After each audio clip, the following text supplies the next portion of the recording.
Assalamualaikum warahmatullahi wabarakatuh. Perkenalkan, nama saya Vidya, Stambuk A121210555. Saya dari kelas B. Di sini saya akan menjelaskan apa tujuan dari pendidikan Indonesia dari masa ke masa dan mengapa kurikulum di Indonesia itu berubah dari waktu ke waktu.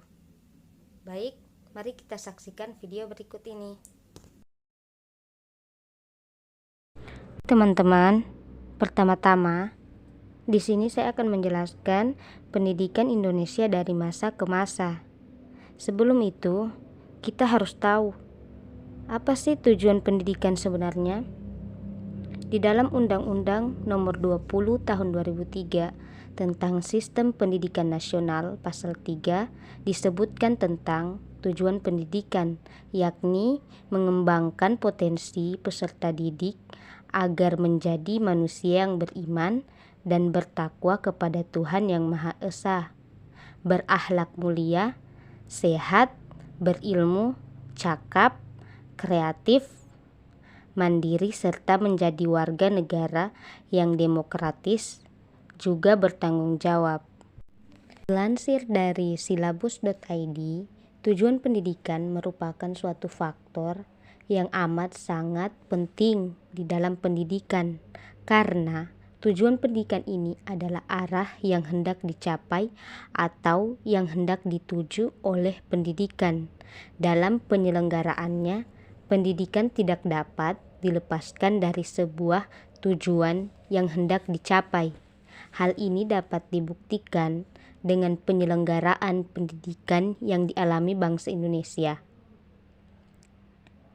Tujuan pendidikan yang berlaku pada masa Orde Lama berbeda dengan tujuan pendidikan pada masa Orde Baru.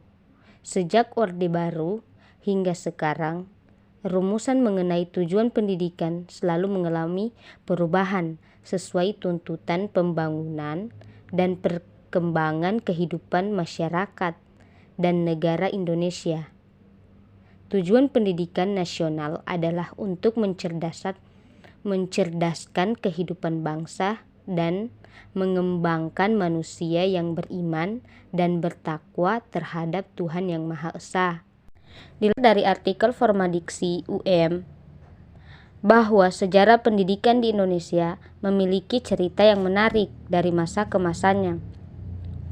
Sejarah pendidikan di Indonesia di masa lampau hingga sekarang memberikan kita gambaran bahwa dalam bentuk apapun, pendidikan itu tetaplah penting untuk membentuk karakter pribadi kita.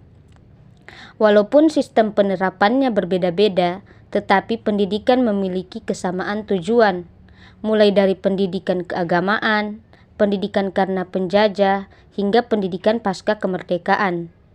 Setiap masa wajib mengalami perubahan sesuai dengan kebutuhan bangsa di masa itu dan mampu menjawab tantangan di masa mendatang. Baik, selanjutnya saya akan menjelaskan perubahan kurikulum dari waktu ke waktu. Dilansir dari artikel Windy Andriani, proses perbaikan kurikulum di Indonesia terjadi sudah sangat banyak, yang mana dapat membawa dampak kepada mutu pendidikan di Indonesia. Perbaikan kurikulum ini sendiri dilaksanakan agar terciptanya suatu pengeluaran atau hasil yang sangat efektif dari adanya kurikulum pada masa Belanda, Jepang, dan dari kurikulum tahun 1964 sampai dengan pelaksanaan kurikulum sekarang 2013, yang mana pastinya dengan adanya perubahan kurikulum dari tahun ke tahun yang dilalui oleh bangsa Indonesia ini sendiri sangatlah dapat menjadi pembelajaran demi terciptanya perbaikan kurikulum yang optimal dan sesuai dengan perubahan dan perkembangan teknologi yang ada di era sekarang. Baik, sekian dari saya. Terima kasih.